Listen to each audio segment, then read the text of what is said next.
আপনার $3 বিলিয়ন পাইপলাইনে আছে। এইটা পাইপলাইনে কবে নাগাদ এইটা পাইপলাইনটা বাস্তবায়ন হবে? এই যে আপনি বলছিলেন এলএনজির বিষয় বলছিলেন আর অন্যান্য বিষয় বলছিলেন, আপনি কি আরেকটা বিষয় আপনি বারবার বলছিলেন সাইবার সিকিউরিটি, তার অর্থ দাঁড়াচ্ছে বাংলাদেশে আপনি পাওয়ার এনার্জি সেক্টরের বিজনেস ডাইভার্ট করে আপনি কি সাইবার সিকিউরিটির দিকে যাচ্ছেন? না, আমি সাইবার সিকিউরিটির দিকে যাচ্ছি না। বললাম আপনাকে যে এনার্জি সিকিউরিটি, সাইবার সিকিউরিটি এগুলি এখন ন্যাশনাল ডিফেন্স সিকিউরিটি হয়ে গেছে।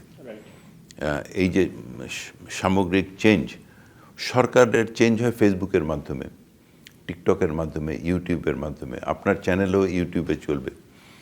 তো এই যে নতুন প্রেক্ষাপট, আপনার সাথে প্রথম যখন দেখা হয়েছে তখন তো কাগজের মাধ্যমে, খবরের কাগজের মাধ্যমে মাধ্যম ছিল। ম্যাস মিডিয়া বলতে খবরের কাগজ, টেলিফোন, টেলিভিশন ছিল। এখন ম্যাস মিডিয়া বলতে সোশ্যাল মিডিয়া হয়ে গেছে। এই পরিবর্তনশীল পৃথিবীতে খুব তাড়াতাড়ি পরিবর্তন হচ্ছে এবং সেটার সাথে আমাদের মিলিয়ে চলতে হবে। আমরা যদি ওই পরিবর্তনের সাথে মিলে না থাকতে পারি তাহলে আমরা ডাইনোসরের মতন রিডান্ডেন্ট হয়ে যাব।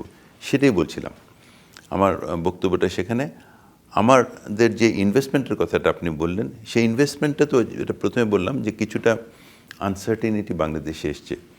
বর্তমান নতুন সরকার আসছে, আমি তাদেরকে ওয়েলকাম করি এবং তাদের জ্বালানি, বিদ্যুৎ, সাইবার, ইন্টারনেট, পোর্ট, আমাদের তো ব্যবসা তিনটা, পাওয়ার, এনার্জি, কমিউনিকেশন এবং পোর্ট।